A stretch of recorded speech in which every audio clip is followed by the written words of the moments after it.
반갑습니다, 여러분. 오늘 이제 보강하는 시간인데요. 지난 시간에 이어서 실용주의 사상가 중에서 아주 중요한 사람이 윌리엄 제임스 말고 또 존 듀이라고 하는 시각학파 유명한 사상가가 있습니다. 존 듀이는 1850년도에 태어났고 1952년까지 살았던 아주 장수한 사상가죠. 존 듀이는 시카고 학파에 속해 있었던 사상가입니다. 시카고 학파는 시카고 대학에서 일어난 사상적 조류인데요. 신자유주의 학파라고 불리기도 했습니다. 시카고 대학의 프리드먼 교수를 중심으로 생겨난 경제학파입니다. 이들의 주장은 어떤 합리적인 경제 운영과 물가 상승 억제를 위해서 정부가 규제하는 것보다 민간 역할을 강조했습니다. 그래서 자유롭게 가격 경쟁을 할 수 있고 가격을 부여할 수 있다라고 그들은 주장을 합니다. 바로 이 존 듀이는 윌리엄 제임스와 함께 실용주의 사상가로서는 이제 양축과 같은 사람인데요. 존 듀이는 생각의 기능을 강조합니다. 우리가 배웠듯이 윌리엄 제임스는 감정, feeling, 이모셔널 파트에 대해서 아주 강조하죠. 그러니까 느껴지지 않는 것들은 진리가 아니다랄 정도로 좀 극단적으로 이 감정 부분, feeling에 대해서 feeling의 어떤 중요성을 강조하면서 이것을 종교적 또 부분에도 적용해서 교리, 딱딱한 교리 이런 것들을 거부하고 실제적으로 종교가 주는 기능을 강조합니다. 제임스와 달리 듀이는 생각의 기능을 얘기합니다. 생각의 기능. 존 듀이는 이렇게 말합니다. 생각은 적응의 도구이고 우리가 생존하고 번영하도록 돕는다. 그러니까 영어로 말해서 thinking is adaptive tool. 적응의 도구다. 생각의 기능에 대해서 아주 강조합니다. 그러니까 생각을 통해서 우리가 생존한다. 그리고 생각을 통해서 번영하도록 생각이 돕는다는 거죠. 그런 기능적 그 도구라고 설명을 합니다. 교육에 있어서도 마찬가지입니다. 생각의 기능을 개발시켜 주는 거 아주 중요하죠. 생각 없이 그냥 지식만 전달받고 그러면 사실 학교가 필요 없는 거죠. 어떻게 보면 학원만 필요 있는 거죠. 근데 학교의 그 존재 목적을 지금 상실하고 있는 부분을 봅니다. 그저 대학 입시, 어떤 성과 이러다 보니까 삭막하게 되었고 교육의 본질을 잃어버렸고 그냥 지식을 전달해주고 또 그런 지식을 전달해줌으로써 학생들이 점수를 좋게 내고 또 그 결과 좋은 대학 가는 것 이것을 이제 학교 교육의 어떤 진로 평가해버리는 아주 잘못된 형태의 왜곡된 형태의 교육이 계속 진행되고 있습니다. 자, 무조건 암기해라. 아주 편합니다. 그리고 점수만 많이 맞으면 된다라고 하는 아주 심플한 주입식 교육. 이것은 아마 부모들도 하는 얘기고 또 교단에 서 있는 교사들도 하는 얘기일 겁니다. 암기하고 그 공식을 암기한 대로 풀고 또 점수 잘 내서 좋은 대학 가고 또 뭐 성공하고 다 이런 게 지금 속에 들어와 있어요. 실용주의적인 그런 가치들이 들어와 있는데 굉장히 설득력이 있습니다. 아주 굉장히 생산적인 말로 들립니다. 그런데 생각이라고 하는 걸 하지 않고 살아가게 되면 어떻게 됩니까? 어떤 문제 앞에서 좌절합니다. 왜냐하면 생각을 안 해봤기 때문에 고정된 어떤 틀 안에서 그 어떤 케이지 안에서 그냥 생각 없이 시키는 대로 해왔기 때문에 어떤 창의성, 도전정신, 어떤 문제 앞에서 쉽게 거꾸러지고 만다는 것입니다. 여러분 생각하는 훈련 아주 중요합니다. 이해력을 정리시킵니다. 언더스탠딩의 그 카테고리를 아주 넓게 펼쳐줍니다. 이해력을 통해서 생각의 지평이 넓혀지도록 해주는 것이죠. 이해력을 통해서 그 잠재성 속에 타고난 잠재성을 끌어내서 사용하도록 하는 그 툴이 바로 생각하는 것이죠. 그 생각의 지평 속에서 아주 놀랄만한 아이디어들이 또 지혜를 캐낼 수가 있습니다.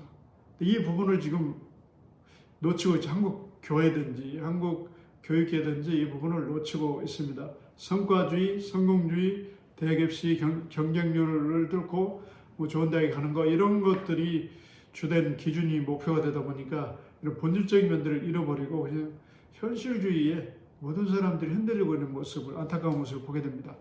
자, 지금은 이제 21세기 첨단 과학 문명 시대, 최첨단 IT 문명 시대를 우리가 살아갑니다. 이제 앞으로는 엄청난 변화들이 올 겁니다.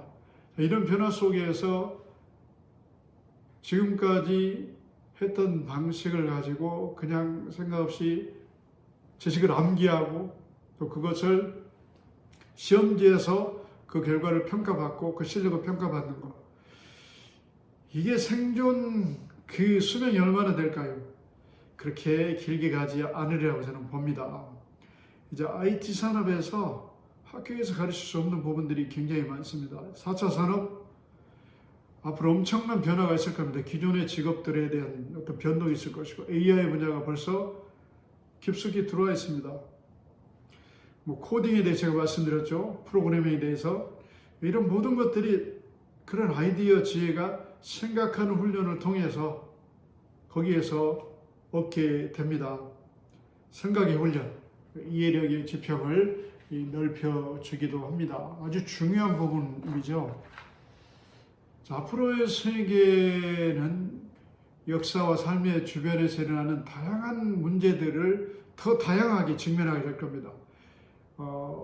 문화가 더 발전할수록 더 많은 문제들이 생겨납니다. 더 많은 도전들이 생겨납니다. 그런 문제들을 어떻게 풀어나갈 것인가? 지금까지의 쌓아온 축적된 지식, 지금까지 정보력을 가지고는 앞으로 그런 문제를 쉽게 대처할 수 없고 또 극복할 수 없는 시대가 앞으로 다가오고 있음을 여러 미래학자들이 얘기를 하고 있습니다. 그런 문제들, 다양한 일어나는 문제들, 직면한 문제들을 단위적으로 또 해결하고 풀어주는 그 알고리즘 기능을 갖춘 어떤 IT 프로그램이나 코딩, 근데 이런 분야에 앞서가는 사람들이 또 세상을 주도할 것이라고 내다보고 있습니다. 그래서 지금 뭐 어떤 그 주식 투자하는 사람들은 벌써부터 어떻게 합니까? AI 기업의 뭐 테슬라라든가 또 AI 기업에 지금 투자하고 있습니다. 워런 버핏 같은 사람도. 왜 그럴까요? 지금까지 있는 기존의 기업, 세상의 어떤 흐름들, 또 이런 것들이 완전히 격변하기 때문에 더 이상 그런 것들이 이제 침체되고 쓸모없을 때가 온다는 걸 미리 알고 앞을 내다보고 그런 투자를 하고 있는 것이죠. 자, 생각. 이제는 생각해야 됩니다. 생각해야 돼요. 깊이 생각하고 바르게 생각하고 균형 있게 생각해야 됩니다. 교회 교육도 마찬가지입니다, 여러분.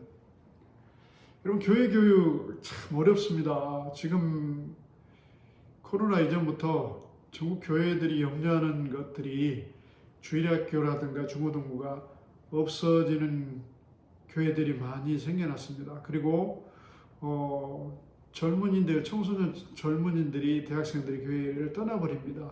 교회의 어떤 이미지라든가 사회적인 여러 충돌, 갈등 속에서 젊은 교회를 멀리하게 되니까 뭐 옛날에 한 300~400명 교회에서는 청년부가 그래도 한 50명, 60명 이 정도 유지했고 1000명 단위 교회는 100명 유지했는데 이게 없어졌어요.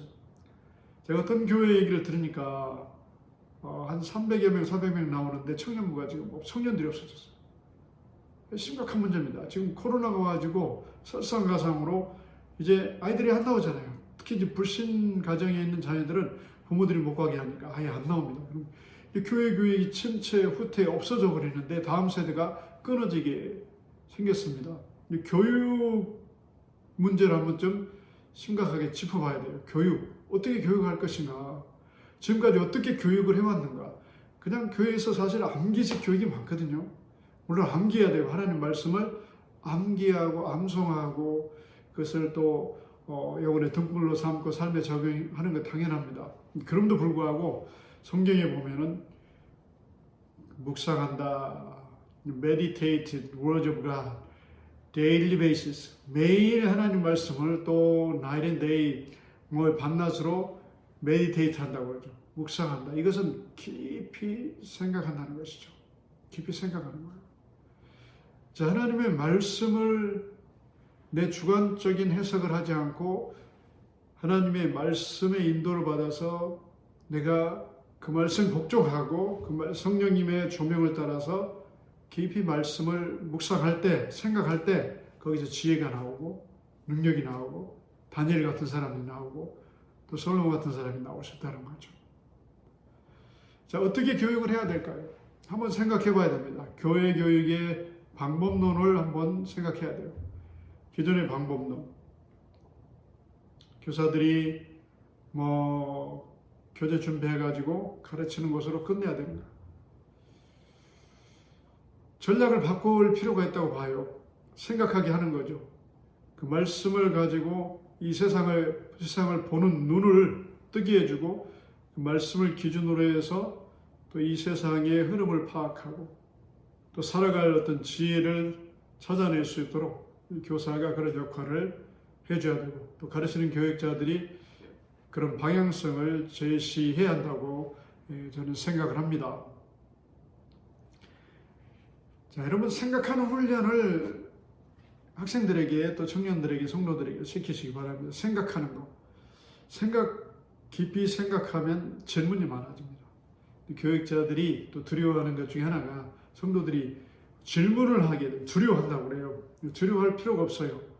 성경에 대해서 많이 연구하십시오. 많이 기도하고 말씀 연구하고 성경에 관한 여러 관계 서적들을 보고 또 필요하면은 또 원어 주석도 좀 보고 내용 연구도 하고 항상 준비를 해놓으세요. 그래서 어떤 질문을 받아도 정확하게 바르게 온전하게 대답해 줄 수 있도록 그런 말씀에 대한 자신감, 그런 가르치는 자로서의 자신감이 분명히 있어야 되겠죠. 질문을 하는 거 좋습니다. 성도들 질문해요. 아주 이건 좋은 거예요. 발전 가능성 있는 거죠. 생각한다는 거죠. 학생들이 질문합니다. 아주 좋은 거예요. 질문을 통해서 대답할 말을 준비해야 되니까 나도 생각해야 되는 거, 기도해야 되는 것이고 지혜를 보여야 되는 것이죠. 중요한 부분입니다. 아주. 여러분들이 또 이런 질문에 대답하기 위해서는 매일 소위 말하는 묵상, quiet time, QT를 할 수 있어야 됩니다. 이것은 내가 가르치고 섬기는 그 양떼, 여러분들의 양떼를 위해서 언제든지 그들이 질문하고 뭔가를 고민할 때 같이 생각하면서 그 답을 방향성을 제시해 줄 수 있도록 여러분들이 영적 어떤 리더로서의 교육가로서의 그런 자질을 잘 준비해야 될 것입니다. 앞으로 유대인의 교육 방법에 대해서 많은 사람들이 인정합니다. 세계적으로 인정합니다. 그들의 교육 방법은 생각하는 교육입니다. 생각하고 또 생각하게 만듭니다. 우리가 잘 알듯이 그들은 부모가 자식을 교육할 때 그냥 물고기를 잡아와서 그냥 먹여주는 게 아니고 물고기 잡는 법을 가르쳐 준다고 합니다. 질문하는 거예요. 이 물고기가 이 식탁에 올라오기까지 또 어떻게 하고 어떻게 잡는지 질문을 자녀들을 하여금 질문하도록 만들어가지고 답을 주면서 찾아가도록. 이렇게 어려운 과정을 통해서 여기 올라왔구나. 쌀 한 톨이 밥이 돼가지고 밥상에 올라오기 위해서. 이런 질문들 부모가 던져주는 거예요. 쌀이 어떻게 이 상에 올라왔지?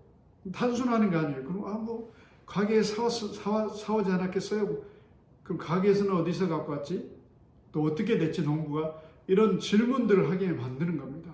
그래서 세상의 어떤 이치, 근본적 원리를 배우게 함으로써 창의력을 향상시켜 주시고 생각의 틀을 꽤 넓혀 줄 수가 있는 거예요. 소위 말하는 이 하브르타 유대인들의 교육, 하브르타 교육하는 데도 있는데 이것을 이단 신천지 이런 데서 이걸 또 역이용해 가지고 여러분 조심해야 되겠어요. 생각하게 하고 또 설문지를 돌리면서 질문하고 이런 방식인데 속지 말아야 됩니다. 아브리타 교육은 지금도 3,500년 동안 계속 이어오고 있는 교육 방법론인데 굉장히 사람들에게 교육계에서는 인정받는 교육 방법입니다. 지금도 실제 유대인들 학교에서는 짝을 지어가지고 서로 어떤 주제를 놓고 질문하고 답변하고 하면서 서로의 생각을 나누도록 합니다. 그리고 생각의 지경이 넓혀지고 왜곡되지 않고 편향되지 않고 균형 있게 생각 훈련을 하게 됩니다. 아주 좋은 거죠. 그래서 이 유대인들이 세상을 사실 주도하고 있죠. 모든 면에서 예술, 문화, 또 여러 분야에서 과학이라든가 분야에서 거의 모든 분야에서 경제 분야도 마찬가지고 그 작은 민족이 세상을 쥐락펴락하고 있습니다. 이 생각하는 훈련부터 그 교육이 진행됐기 때문에 그런 효과를 보고 있습니다. 자, 존 두이는 그의 논문 경험과 자연이라고 하는 논문에서 인간과 모든 사물과 상호작용하는 것을 강조합니다. 인간은 모든 사물과 사건과 어떤 문화, 환경과 상호 인터액션 한다라고 얘기하고 있습니다. 그렇습니다. 인간은 홀로 유아독존하는 존재가 아닙니다. 혼자 살 수 있는 게 아니에요. 헨리 데이비드 소로우라고 하는 사람이 18세기 아주 유명한 사람인데 이 사람이 19세기 사람이죠. 그래서 한 200년 전에 자연과 함께 사는 훈련을 했죠. 월드인하고 책에서 제가 한 며칠 전에 읽었는데 그 홀로 사는 실험을 한 2년 반 동안 하죠. 인간은 홀로 살 수 없는 존재임을 분명히 우리가 알아야 되겠습니다. 상호작용을 합니다. 산에 들어가 살든 어디에 살든 자연과 상호작용, 사회와 문화와 주어진 형편과 사정, 어떤 주변의 그 environment와 함께 작용을 해요. 작용을. 매일매일 상호작용을 하며 살아갑니다. 여러분이 의식적이든 무의식적이든 그런 작용을 하며 살아갑니다. 자, 예를 들어서 여러분 우리가 속한 사회에서 충격적인 일이 발생했습니다. 그러면 그 상호작용이 좀 격해집니다. 사실적이 됩니다. 반응합니다. 그 사건을 생각하고 말하고 염려합니다. 그 사건에 대한 대책을 말하기도 합니다. 어떤 사람들은 행동으로 그 상호작용을 표현해서 가서 항의를 하기도 하고 대응을 하기도 합니다. 자, 예를 들어서 연쇄 살인범, 사이코패스라든가 또 연쇄 성폭행범이 이제 조두순 같은 사람 지금 곧 나오는데요. 안산시 이런 데에서는 그 사회에 속한 그 안산시에 속한 거의 모든 사람들이 반응을 하고 상호작용 반응을 합니다. 이 사람이 나와서 거의 통계적으로 보면 그런 강력성 범죄자는 또 나와서 똑같은 일을 계속 반복적으로 저지르고 있는데 우리나라만 이제 사람들의 말 속에 작용하는 내용 중에 왜 우리나라는 법이 약해서 미국 같으면은 형량이요 그 정도 되면요 어떻게 됩니까? 400년 500년 됩니다. 절대 나올 수 없습니다. 가석방 안 됩니다. 집행유예가 거의 없죠. 우리나라는 그냥 10년 살면 나오잖아요. 이 사람 두려워하죠. 그래서 누구를 비판합니까? 법제도를 비판하고 그 판사를 비판하고 또 그 범죄자 장본인을 비판하고 뭔가 대책을 써야 됩니다. 그러면서 반응을 해요. 상호작용. 이 상호작용을 하는데 많은 사람들이 이런 충격적인 일에는 많은 사람들이 함께 작용합니다. 연합적으로 작용하는 것을 볼 수가 있습니다. 또 인간은 주변의 환경과 자연계 또 모든 사물과 끊임없이 상호작용을 하고 하면서 매일매일을 살아갑니다. 여러분. 자, 코로나가 왔습니다. 코로나가 1년이 지나갔는데 지금 언제 끝날지 모르잖아요. 사람들이 코로나가 왔을 때 반짝 긴장하고 굉장했잖아요. 좀 어디에 교회에서 한 터지면 교회를 쏟아봐 비난하고 또 어디에 터지면 어디 비난하고. 근데 지금 어때요? 이게 코로나가 보편화됐어요. 어디든지 나올 수 있어요. 어디든지 나와요 지금. 그러니까 특정 어떤 단체라든가 이런 데를 비난을 지금 하는 게 없어졌어요. 이게 생활화가 됐어요. 적응을 하고 있는 거예요. 어렵고 힘들지만 지금 적응하고 있는 거죠. 언젠가는 끝나기를 바라야 되겠죠. 우리가 빨리 기도해서 정말 하나님 도우심을 구하고 정말 잘 빨리 끝났으면 좋겠어요. 이 동영상으로 하는 것도 사실은 교감하면서 상호작용을 하면서 강의하는 게 이게 정상 아닙니까? 뭐 줌으로 하고 뭘 하고 한다고 해도 이게 다 한계가 있는 것인데요. 어쨌든 주변의 환경과 끊임없이 인터액션을 하고 우리가 살아갑니다. 코로나 피해서 여러분들 산속에 저기 혼자 들어가서 산다고 해서 코로나 해결됩니까? 결국에는 나와야 되잖아요. 양식을 사야 되고 농사를 지어야 되고 뭔가를 해야 되잖아요. 자연과 상호작용하든 주변에 있는 사람과 상호작용을 안 할 수가 없어요. 해결이 안 되죠. 존 듀이는 인간 사회와 인간이 알고 있는 모든 사물과 사건들은 궁극적으로 변화에 순응하며 accommodation, 순응하도록 되어 있다. 그러니까 인간 사회, 또 인간이 알고 있는 모든 사물 사건들 속에서 서로 순응해서 살도록 되어 있다라고 주장을 합니다. 코로나가 왔는데 이제 코로나라고 하는 이것을 보면서 사람들이 정말 못 살 것 같다, 죽을 것 같다 해도 결국에는 여기 적응을 하고 있어요. 순응하는 거죠. 어쩔 수 없기 때문에 그 엄청난 불가항력적 그 파도에 대해서 그냥 받아들이고 있는 거죠. 순응이라고 그러죠. 따라가는 거죠. 같이 가는 거예요. 그 순응에 대해서 얘기를 합니다. 순응하지 않으면 어떻게 해요? 살 수가 없는데요. 특히 존 듀이는 이제 종교의 기능, 펑션을 강조를 합니다. 종교적 체험을 또 강조합니다. 종교적 체험. 윌리엄 제임스는 체험 중에서도 감정, 필링에 대해서, 이모셔널 파트에 대해서 굉장히 강조를 하죠. 느껴져야 돼요. 사람과 사람 사이 만남에서도 느껴져야 되는 거죠. 따스함이 느껴지고, 사랑이 느껴지고, 인간미가 느껴지고, 이것이 실제적인 삶의 가치다 이렇게 말합니다. 느껴지지 아니하는 어떤 이론적인 설명이나 교리 이런 부분을 거부하죠. 존 듀이는 종교적 체험입니다. experience. 기독교 신앙에서 체험이 아주 중요한 부분입니다. 체험이 없는 상태로, 지적인 상태로 그 머무는 사람, 신앙인들의 문제가 많이 크잖아요. 거기는 열정이 없고 어떤 행동이 없는 걸 많이 봅니다. 그냥 머리로, 이론으로 믿음 생활 하는 사람들이 있죠. 이론에 머무는. 우리 인간의 인격은 지정의로 구성되어 있는데 지식적인 게 필요해요. 아주 중요하죠. 이것도. 정적인 부분, 감정적인 부분 필요합니다. 그리고 의지적인 부분도 필요하죠. 균형 있게 반응해야 되고 균형 있게 경험돼야 돼요. 그렇다고 해서 우리가 이제 경험을 강조한다고 해서 이런 경험주의, 체험주의 주의로 빠지면 안 됩니다. 제가 항상 강조하잖아요. 주의로 빠지게 되면 이것이 또 하나의 궤변이 될 수가 있습니다. 무슨 주의한 문제가 되잖아요. 이게 체험되어지는 것만을 진리로 인식하고 받아들입니다. 이런 사람들은.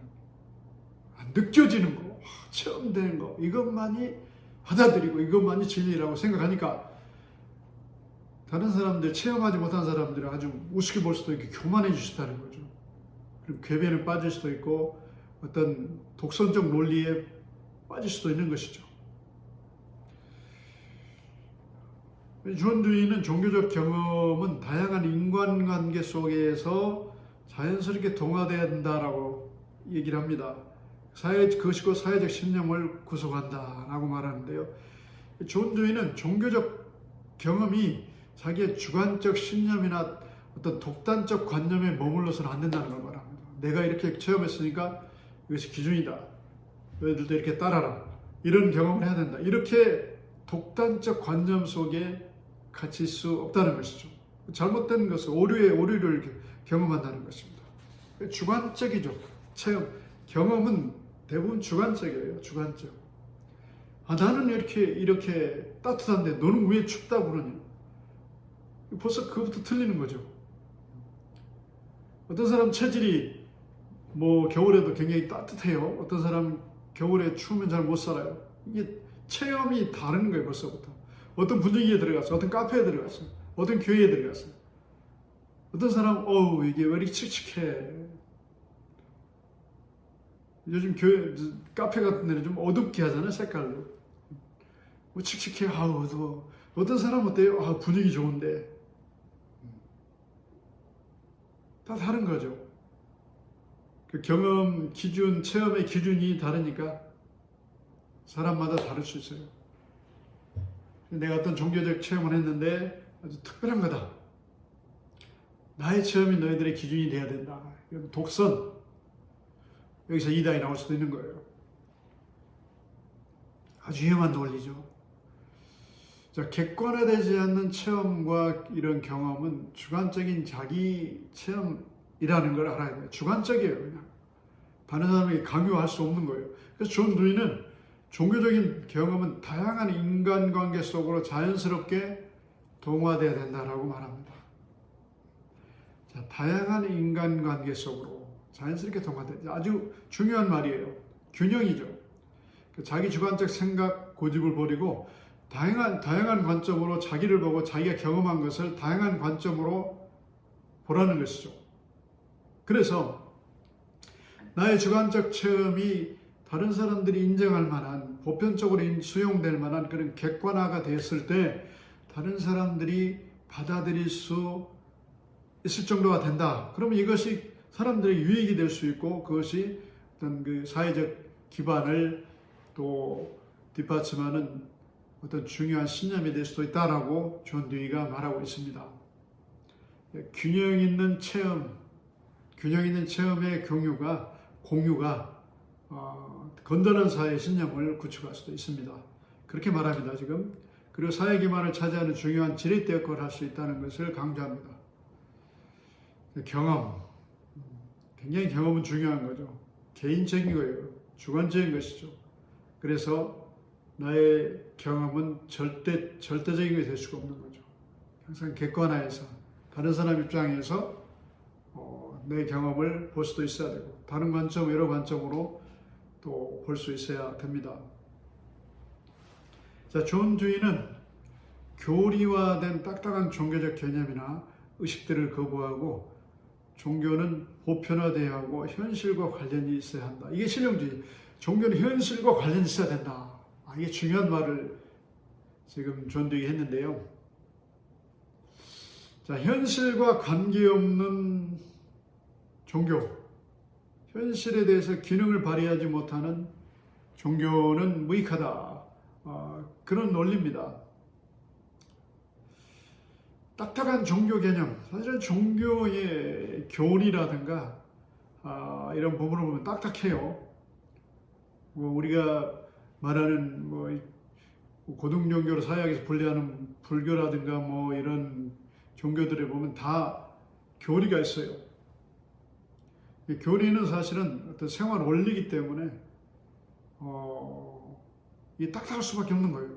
이제 딱딱한 것이라고 해서 무조건 우리가 버려서는 안 되겠죠.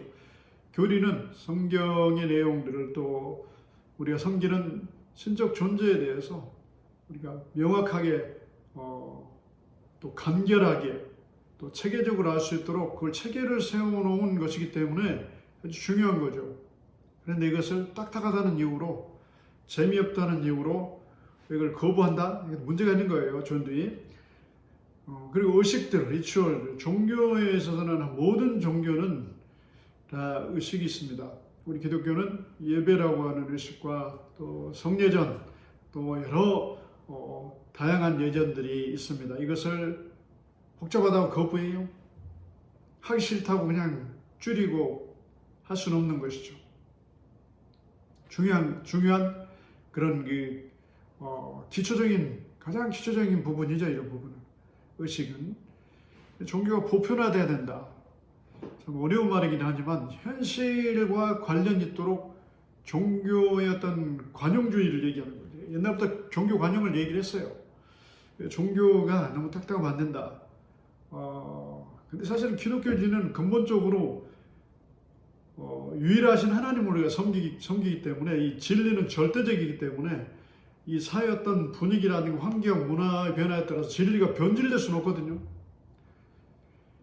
이 사회의 또 문화의 변천이 계속되고 있는데 그런 진리를 담는 그릇은 얼마든지 우리가 변화시킬 수 있지만 근본적인 진리는 우리가 변질시킬 수는 없는 것이죠. 그래서 자꾸 세상에서는 또 세상의 사상가들은 종교를 보편화시켜라. 그리고 현실과 관련있도록 그렇게 맞춰가라. 이런 요구를 합니다. 갈등이 되죠.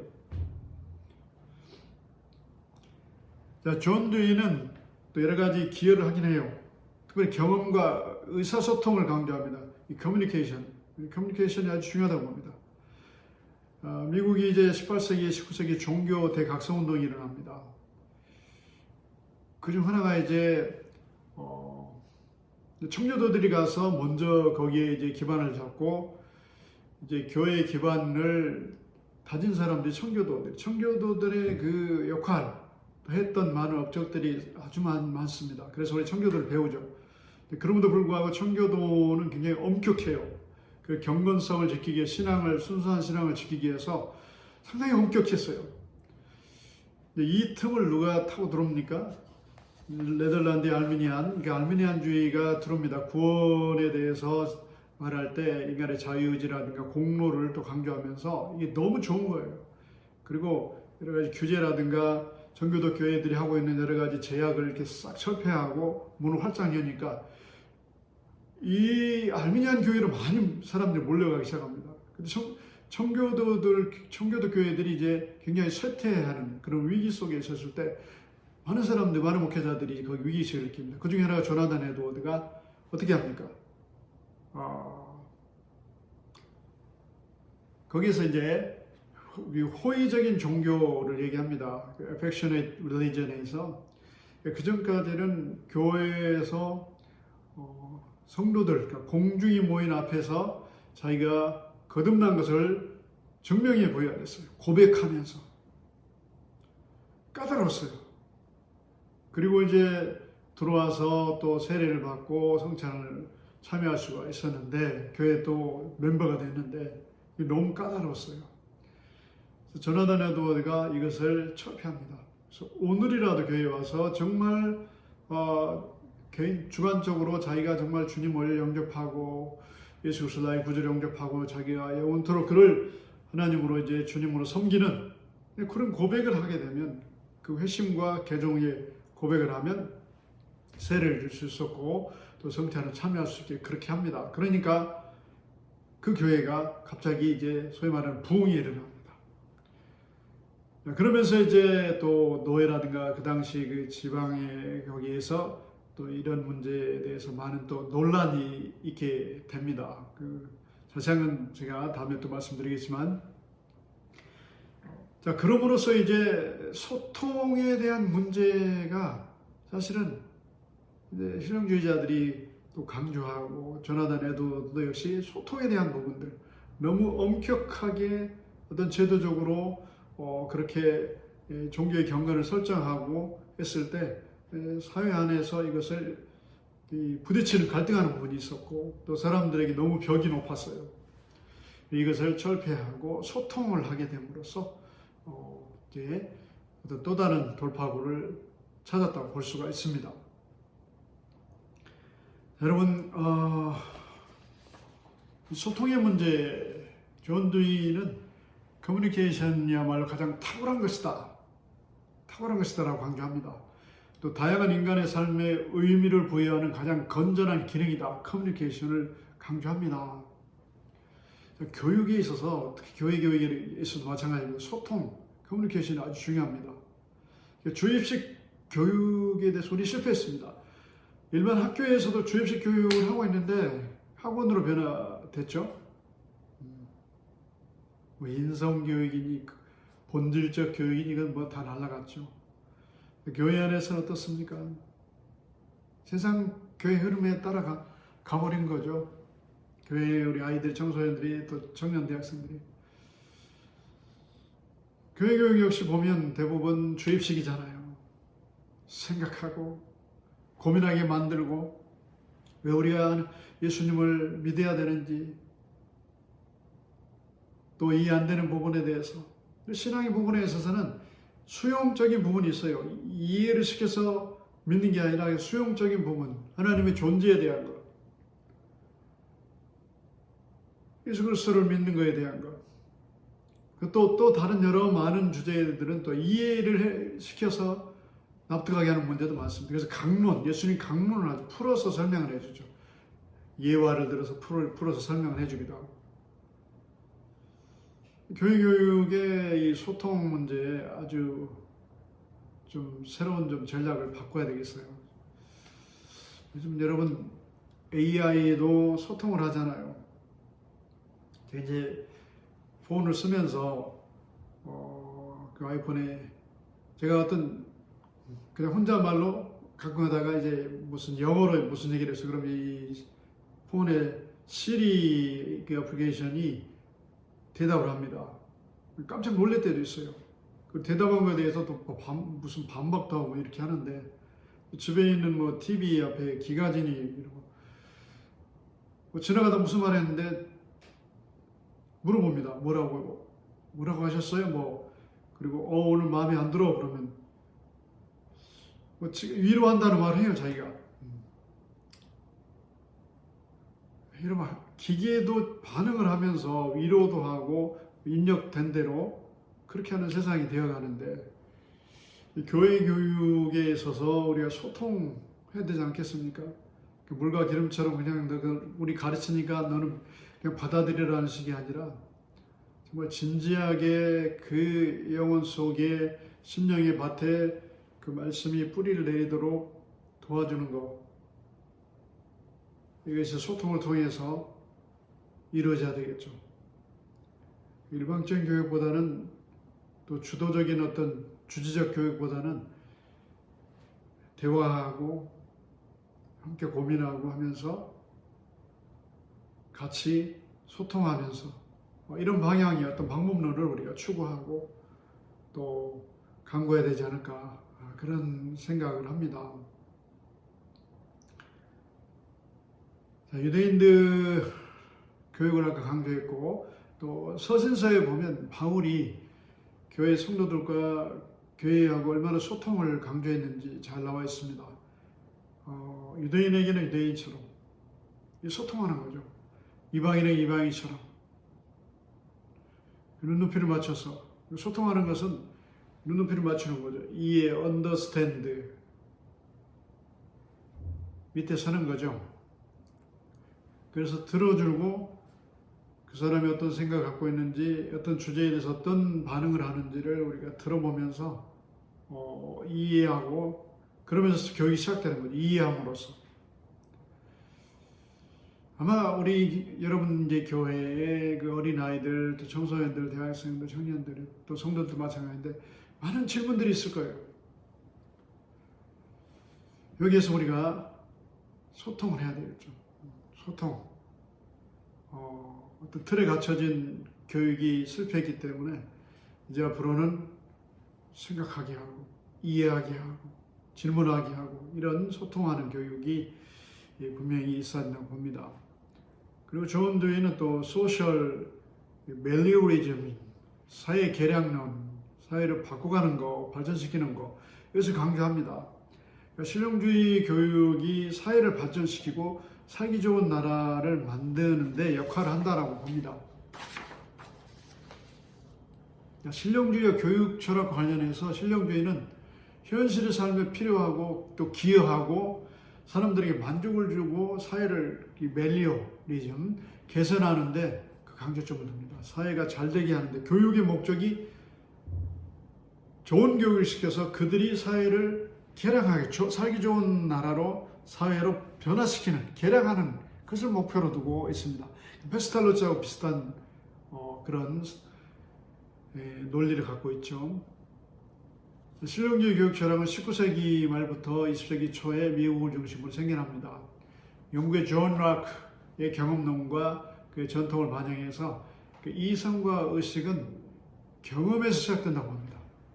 생각 또 거기서 멈추지 않고 경험에서 시작된다고 봅니다. 그래서 구체적인 실천이나 행위가 배제된 그런 이념관념은 무의미하다라고 생각합니다. 그러니까 반형이상학적 입장을 취합니다. 전통 철학의 절대성, 독립성 인정하지 않습니다. 절대적이 있을 수 없다. 그러니까 보편적 지식은 있을 수 없다. 인간의 발전과 사회 개량에 가장 좋은 만족한 결과를 줄 수 있는 도구주의적 지식관을 주장합니다. 도구주의적, 기능적이죠. 펑션. 교육이 기능이 있어, 목적이 있는 거예요. 이 사회를 개량하는데, 이 사회를 살기 좋은 나라로 바꾸는데 그게 목적이 있는 것이죠. 그래서 실용주의 지식은 고정되거나 확정된 것이 아니라고 봅니다. 지속적으로 지식은 검증되고 또 변화될 수 있다. 그걸 전제로 합니다. 옛날에는, 그 이전에는 모든 게 다 고정되어 있었어요. 딱 확정되어 있었어요. 그 틀 안에서 해석을 했어요. 삶의 문제, 사건, 개인의 문제, 어떤 모든 것들을 그렇게 해석하고 다시 적용을 했는데 그게 아니라는 거죠. 지식은 고정될 수 없다. 확정될 수 없다. 상황에 따라서 얼마든지 재검증하고 다시 변화되어 또 적용해야 한다라고 보고 있습니다. 보편적 도덕률은 존재하지 않는다고 봅니다. 존도이는 교육이란 경험이 끊임없이 변형된다. 그 익스페리언스가 계속 변형돼야 돼. 그냥 멈춰 있는 게 없어요. 모든 게 변화되는 거예요. ever changing 되고 또 reorganize, 다시 재조직되는 과정을 봅니다. 그러니까 교육은 항상 발전되어 가는 과정, 또 다시 조직되어 가는 과정으로, 그렇게 과정으로 보고 있습니다. 경험의 가치는 다른 경험들과 유기적으로 연결될 때 그 가치가 더 확증된다, 풍요롭게 된다. 그 가치가 사회에 기여한다는 것이죠. 소통이죠, 이것도. 그러니까 경험의 가치가 다른 사람들의 경험과 함께 유기적으로 연관이 될 때, 인터커넥티드 될 때 그 효과가 확증된다라고 보고 있습니다. 굉장히 논리적이죠. 균형적인 교육의 어떤 목표를 강조합니다. 그러므로 학습 자료는 학습자의 일상생활에서 찾을 수 있다고 봅니다. 또 그 관련된 내용으로 이루어져야 한다고 주장을 합니다. 일상의 삶 속에서 학습 자료를 찾아야 된다고 합니다. 인공적으로 만들어진 학습 자료, 이런 것보다는 어떤 자연 속에서 그 어떤 자료들을 구해야 될 것을 말하고 있습니다. 그런데 우리 현재 우리가 잘 알듯이 우리나라는 학습 자료가 너무 발달해 가지고 이미 그냥 다 좋은 자료들이 나와 있는데, 부족한 게 어떤 자연주의 철학, 교육 철학에서 말하는 것처럼 어떤 자연의 근본 원리가 이제 배제된 상태로 방 안에서, 교실 안에서, 학원에서 이루어지는 활동으로 제한되고 있습니다. 전도인은 경험의 재구성을 통한 학습자의 직접적 활동을 강조합니다. 자, 활동에 의한 학습, learning by doing. 자, doing을 함으로써 learning을 하는 거죠. 뭔가를 함으로써, 활동을 함으로써 학습을 하게 하는 것, 경험하게 하는 거죠. 또 문제 해결 학습이 새로운 조명을 받았습니다. 이 problem solving learning. 그러니까 어떤 문제를 해결할 수 있는 그 기능, 이것이 이제 교육의 목표가 될 수 있다고 하는 것을 강조합니다. 굉장히 실용적이고 현실적인 가치로 다가갑니다. 그래서 실용주의 교육, 이런 교육은 아주 설득력이 많았어요. 그래서 이런 교육을 지금도 미국 사회, 유럽 사회에서는 그대로 받아들이고 있죠. 여러분들 이제 수학여행 가는데, 우리 한국 사회에서 아이들의 수학여행 그냥 바람 쐬러 가는 거, 스트레스 풀러 가는 거죠, 대부분. 물론 불구사도 가보기도 하고 어디도 가보기도 하는데, 분위기는 우리가 다녀와봤듯이 스트레스 풀고 놀고 그런 게 많이 있죠. 이제 외국 같은 경우에는 이제 그 수학여행 갑니다. 필드 스타디 가는데, 예를 들어서 2차 대전에 대해서 우리가 이론적으로 책을 가지고 설명하면 이게 그럴 것이다 라고 막 그냥 막연히 생각하는데, 이제 필드 스터디를 나가서 실제적으로 그 전투가 일어났던 현장, 노르망디라든가 뭐 어떤 유럽의 전선들 그 창호 속에 아이들을 들어가게 해서 거기에서 경험하게 하고 그 남아있는 무기라든가 잔재 이런 폐허들을 보면서 전쟁이 무엇인지, 왜 전쟁이 일어나야 되는지, 전쟁이 활성화했다 일어나지 않게 하는 방법은 없는지 아이들로 고민하게 하는 거죠. 이 현장 학습의 목표가 그런 것이죠. 실용주의에서는 이런 learning by doing을 굉장히 강조합니다. 자, 실용주의 교육처럼 개인과 사회 공정과 사회 개량론에 무게를 더해서 미국 민주주의 이념의 이식이 됩니다. 그래서 교육 분야의 급속도로 확산이 되게 됩니다. 실용주의 교육의 그런 흐름들이 각 대학, 중고등부, 중고등학교, 또 초등학교까지 다 들어가게 됩니다. 그래서 교육이 생활 또 자체임을 강조하죠. 학습자의 실제적이고 적극적인 참여를 또 독려를 합니다. 이론만 배우는 것이 아니라는 끊임없이 얘기를 해요. 그렇지만 이제 실용주의 교육 철학의 단점도 있습니다. 지나친 낙관론을 펴니다. 어떤 규제라든가 방향성 이런 부분에서 참 애매하죠. 정의주의가. 지나친 개인주의 학습이 또 그리고 기초학력의 저하가 될 수 있고 사회 변화에 능동적인 대처가 미흡할 수도 있습니다. 이런 부분들이 또 맹점으로 단점으로 나타나 있습니다. 그리고 이제 모더니즘의 이성적 어떤 본질 중심적인 입장을 반대하는 것으로 생겨나는 사상 흐름입니다. 모더니즘 현대주의가 포스트니까 후죠. 근대 후의 어떤 사상을 말합니다. 자, 지식은 상황에 따라 또 맥락적으로 형성이 된다 전제를 취합니다. 실용주의하고 거의 비슷합니다. 고정된 지식 규범과 진리를 인정하지 않습니다. 상황에 따라서 지식이나 규범과 진리가 변화되고 맥락적으로 변화된다는 관점을 갖습니다.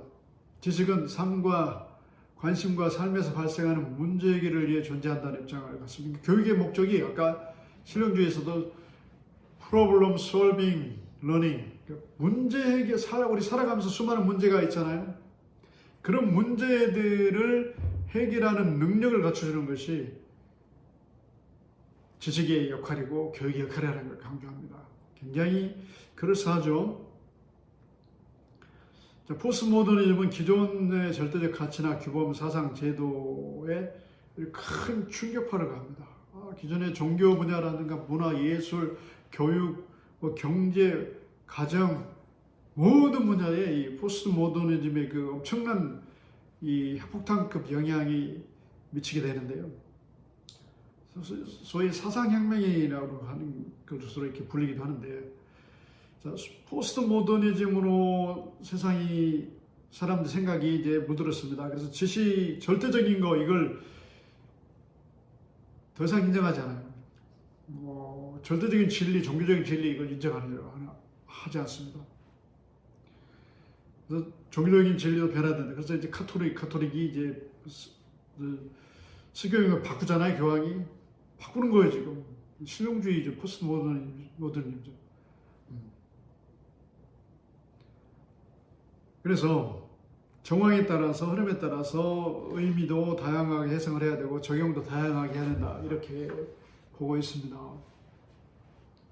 모더니즘은 포스트 모더니즘을 알기 위해서 모더니즘을 우리가 배워야 되는데 학자마다 모더니즘 연대기가 틀립니다. 16세기 종교개혁 기준점 보는 사람도 있고 또 종교개혁 이후에 에라스무스라는 몽테뉴를 중심으로 한 인문주의적 회의주의를 그때를 기점으로 보는 사람들이 있고요. 또 17세기 입장으로 보는 경우도 있어요. 모더니즘을 갈릴레오, 하비, 홉스, 데카르트, 보일, 라이프니츠, 뉴턴 이런 사람들이 과학혁명의 시기로 이제 모더니즘 봅니다. 또 18세기를 시작 기점 보는 입장이 있는데 그 미국과 프랑스 공화주의 정치이론과 혁명을 그 기준으로 삼습니다. 역사를 좀 여러분들 알면 좋겠어요. 입장 차이가 있지만 한 가지 분명한 것은 모더니즘의 핵심에서는 일치된 의견을 보입니다. 모더니즘은 과학적 사고와 사고의 합리성을 주된 특징으로 합니다. 그리고 문명의 발달로 인한 과학적 방법을 중시하게 되었고 격변하는 유럽 국가들의 혁명, 또 분쟁으로 해서 많은 어려운 일이 생깁니다. 그러니까 보편적 합의의 기반에 도달되는 진리, 법적 진리를 찾으려고 합니다. 역사적으로 독일은 30년 전쟁으로 얼마나 많은 인구가 죽습니까? 3분의 1이 죽습니다. 살육당합니다. 영국의 시민혁명이 1642년부터 약 10여 년간 진행이 되는데 그때 성인 남성 10%가 죽습니다. 찰스 1세가 처형을 당합니다. 과격한 혁명과 정치, 종교 분쟁, 프랑스 혁명 이런 혁명들이 일어나니까 뭔가 이런 것을 잠재울 수 있는 사상적 어떤 보편적 합의가 분명히 뭔가 있어야 되겠다 해서 그런 근본 진리에 대한 열망이 다시 생겨나서 모더니즘이 형성이 됐다고 봅니다. 자, 포스트 모더니즘은 근대 후의 사상이라고 보면 되겠습니다. 영국의 역사학자 아놀드 토인비가 최초로 사용을 했습니다. 1960년대 이후로 대두되었고 1970년대 미국에서 건축 예술 분야에서 포스트 모더니즘이라는 말이 구체적으로 사용하게 됩니다. 지금은 이제 널리 모든 분야에다 포스트 모더니즘이 사용되고 있습니다. 자, 포스트 모더니즘의 교육 철학은 절대적인 지식과 객관적 이성의 바탕을 둔 근대 교육을 말합니다. 자, 포스트 모더니즘은 이성, 감정, 직관, 영성 등 인간의 다양한 특성을 존중하는 다원화된 인간관입니다. 어떤 고정된 게 아니고 다원화된 거죠. 그리고 보편타당한 지식을 추구하는데 절대적 기준, 종교적 진리, 절대성 이런 것을 거부합니다.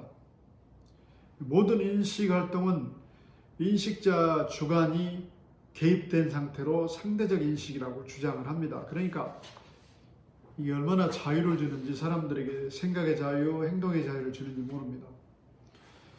자, 그런 의미에서 포스트 모더니즘의 교육 철학은 근대 교육의 인간 중심, 서구 중심, 남성 중심의 이론적인 가치관에 벗어나게 되고 그다음에 생태 교육, 다문화 교육, 또 양성평등의 교육 등의 다원적 교육 가치관으로 전환하게 되는 기반을 제공합니다. 그래서 다원화는 또 종교 다원주의를 초래하게 만듭니다. 종교 다원주의 조심해야 되겠죠. 기독교에만 구원이 있는 것이 아니다. 옛날에 톨스토이도 그렇지 않는가. 그러면서 모든 종교는 하나인데 이것이 지역에 따라서 나라에 따라서 다른 형태로 다른 이름으로 그렇게 불려지고 또 신을 섬기게 됐다라고 하는데 이게 아주 굉장히 사람들이 들을 때 일반 사람 들을 때는 인본주의적으로 볼 때는 굉장히 아주 달콤한 말인데 결코 우리 그리스도인들이 보기에는 이 말이 결코 받아들일 수 없는 거죠. 그리스도와 벨리알이 하나가 될 수 없죠. 비진리와 함께 하나가 될 수 없는 거예요. 포스트 모더니즘의 교육 목적은 창조적이며 주체적이며 다양한 자아의 본성을 목표로 합니다. 그래서 진리의 상대성과 다원성을 근거로 해서 끊임없이 지속적으로 성장하는 인간 형성을 목표로 하는 게 교육 목표예요. 포스트 모더니즘. 그러니까 고정된 게 아니에요. 항상 발전하고 항상 변화되고 또 재조직되고 지속적으로 성장해요. 이것이 포스트 모더니즘의 교육 목표예요.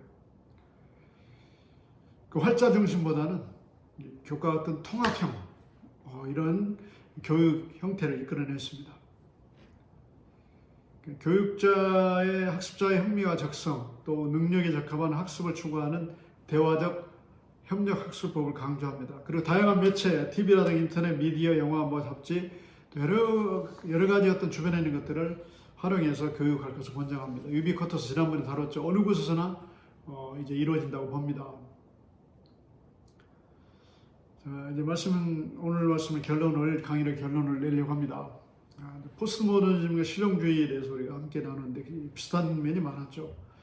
우리가 지금 그런 시대에 살고 있습니다. 포스트 모더니즘 시대에 살고 있고 여전히 실용주의 교육이 미국과 유럽이라든가 우리나라에 그대로 들어와 있는데 우리가 교육에 있어서 정말 이제는 주입적이고 또 어떤 암기식의 이런 교육이 아니라 정말 생각하게 만들고 또 이 시대에 정말 하나님의 자녀들이 지혜롭고 또 이 세상을 또 주도할 수 있는 그런 지혜, 이해력, 이런 통찰력 이런 것들이 다 생각하고 소통하는 이런 교육 방법론에 의해서 될 수 있다라고 보고 있습니다. 그래서 우리가 지금 교육 방법론을 재정비하고 다시 한번 이 시대에 이 시들어가는 교회 교육을 일으킬 수 있도록 우리가 우리 자신을 성찰하고 도전하는 그런 시간이 됐으면 하는 바람입니다.